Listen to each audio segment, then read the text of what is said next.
नमस्कार दोस्तों, आपका स्वागत है आज के मुख्य समाचारों में। दोस्तों, आज देश भर से कई बड़ी न्यूज़ निकल कर आ रही है। सभी बड़ी खबरों के बारे में एक एक करके विस्तार से आपको बताएंगे।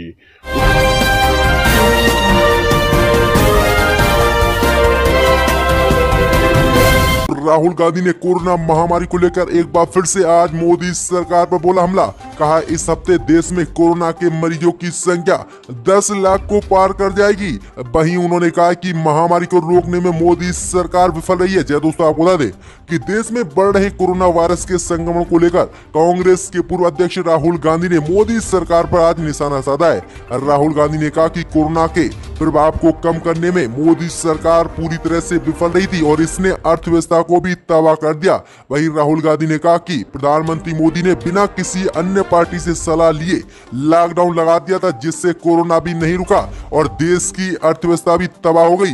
लोग मजबूर हो गए भूखमरी पर। आगे राहुल गांधी ने निशाना साधते हुए कहा कि इस हफ्ते देश में कोरोना के मरीजों की संख्या 10 लाख को पार कर जाएगी, जो काफी चिंताजनक है और दुनिया में भारत दूसरे या पहले नंबर पर भी आ सकता है। वहीं ये काफी बड़े हमले आज राहुल गांधी की तरफ से बोले गए हैं।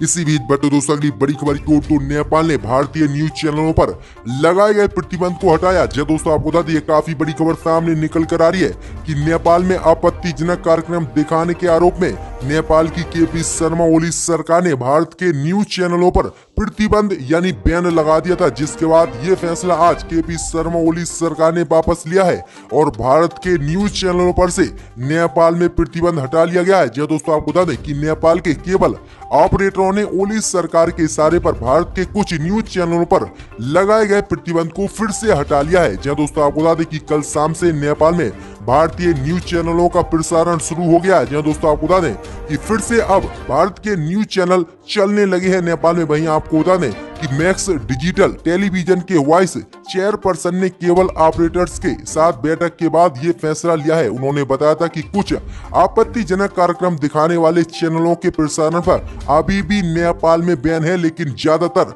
चैनलों पर से प्रतिबंध हटा लिया गया है नेपाल सरकार ने। तो ये काफी बड़ी अपडेट आ रही है। इसी बीच बढ़ते दोस्तों अगली बड़ी खबर को तो सचिन पायलट को मनाने के लिए आगे आई प्रियंका गांधी। पायलट ने रखी प्रियंका गांधी और कांग्रेस के सामने 4 शर्तें। दोस्तों, आपको बता दें कि राजस्थान में सियासी बवाल इस समय चरम पर है। इसी बीच आपको बता दें कि प्रियंका गांधी ने सचिन पायलट से बात की है और उन्हें मनाने की कोशिश की है। वहीं सूत्रों से मिली जानकारी के अनुसार प्रियंका गांधी ने सचिन पायलट से बात की है और सचिन पायलट ने प्रियंका गांधी के सामने 4 शर्तें रखी हैं। वह अपने 4 विधायकों के लिए मंत्री पद चाहते हैं और इसके साथ ही वह वित्त मंत्रालय की मांग में भी अड़े हुए हैं। इसके साथ ही वह प्रदेश कांग्रेस अध्यक्ष का पद भी अपने पास ही रखना चाहते हैं। अब माना जा रहा है कि सचिन पायलट कुछ शर्तों के साथ मान सकते हैं। वहीं आपको बता दें कि इससे पहले कांग्रेस विधायक दल की बैठक के लिए भी उन्हें आज न्योता दिया गया है।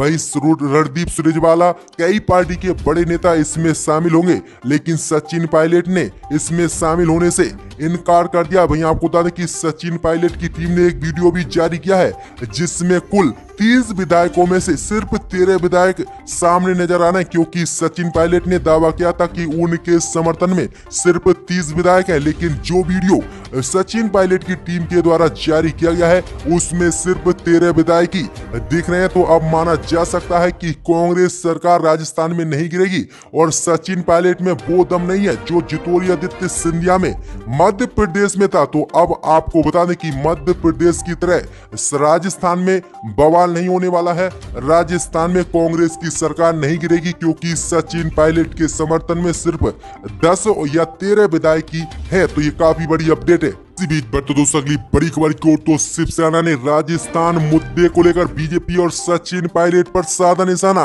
कि बीजेपी अब मध्य प्रदेश के बाद राजस्थान को निगलने की कोशिश में है। दोस्तों, आपको बता दें कि एक बार फिर से शिवसेना ने राजस्थान में कांग्रेस के संकट को लेकर बीजेपी और उप मुख्यमंत्री सचिन पायलट पर हमला बोला है। दोस्तों, आपको बता दें कि शिवसेना ने कहा कि एक ओर जहां देश कोरोना संकट से जूझ रहा है, वहीं भारतीय जनता पार्टी ने कुछ अलग ही उपद्रव देश में मचाया हुआ है। वहीं आगे शिवसेना ने कहा कि इस दौरान भाजपा ने मध्य प्रदेश में कांग्रेस की कमलनाथ सरकार गिराई।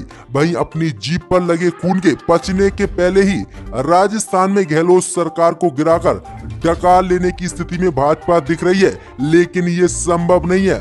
आगे शिवसेना ने कहा कि मध्य प्रदेश में कांग्रेस के ज्योतिरादित्य सिंधिया 22 विधायकों के साथ भाजपा में विलीन हो गए। सिंधिया को इनाम के रूप में राज्यसभा मिली, वहीं भविष्य में भी मंत्री बनेंगे। आगे शिवसेना ने कहा कि जब मध्य प्रदेश का निवाला निकला तभी लोग समझ गए थे कि अगला नंबर बीजेपी का राजस्थान होगा, और यही अब हो रहा है कि सचिन पायलट ज्योतिरादित्य सिंधिया की राह पे चल रहे हैं और ये बीजेपी में विलीन हो सकते। तो ये काफी बड़ा हमला आज शिवसेना ने जो है कांग्रेस पार्टी के पक्ष में आकर बीजेपी पर बोला है। इसी बीच बट दोस्तों अगली बड़ी खबर की ओर तो जामिया मिलिया यूनिवर्सिटी में हुई हिंसा को लेकर हाई कोर्ट ने मोदी सरकार से किया है जवाब तलब। कहा सभी याचिकाओं पर जवाब करे दाखिल मोदी सरकार। आखिरकार पुलिस वालों के खिलाफ क्या कार्रवाई की है। जी दोस्तों आपको बता दें कि दिल्ली हाई कोर्ट ने 13 जुलाई को जामिया मिलिया इस्लामिया में हुई पुलिस कार्रवाई से जुड़ी सभी याचिकाओं को एक हफ्ते के लिए स्थगित कर दिया है। जामिया मिलिया यूनिवर्सिटी में पिछले साल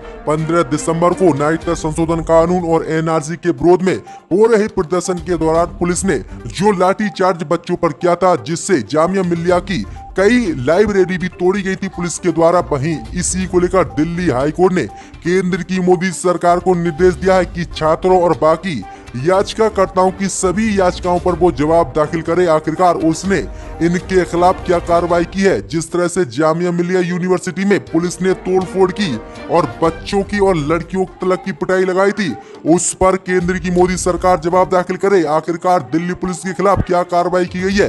वहीं दिल्ली पुलिस को भी एक नोटिस दिल्ली हाई कोर्ट ने जारी किया है। इसी बीच बट दोस्तों अगली बड़ी खबर की ओर तो तबलीगी जमात के गतिविधियों के लिए विदेशी तबलीगी जमातियों को मोदी सरकार ने 10 साल तक के लिए भारत पर लगाया था बैन। अब इसकी सुनवाई सुप्रीम कोर्ट में पहुंची और 14 जुलाई को होगी सुनवाई। जी दोस्तों आपको बता दें कि उच्चतम न्यायालय ने सोमवार को कहा कि तबलीगी जमात की गतिविधियों में कथित संलिप्तता के कारण 35 देशों के 2700 से अधिक विदेशी नागरिकों को 10 साल के लिए भारत में काली सूची में डाल दिया गया था और ये 10 साल तक भारत की यात्रा नहीं कर सकते।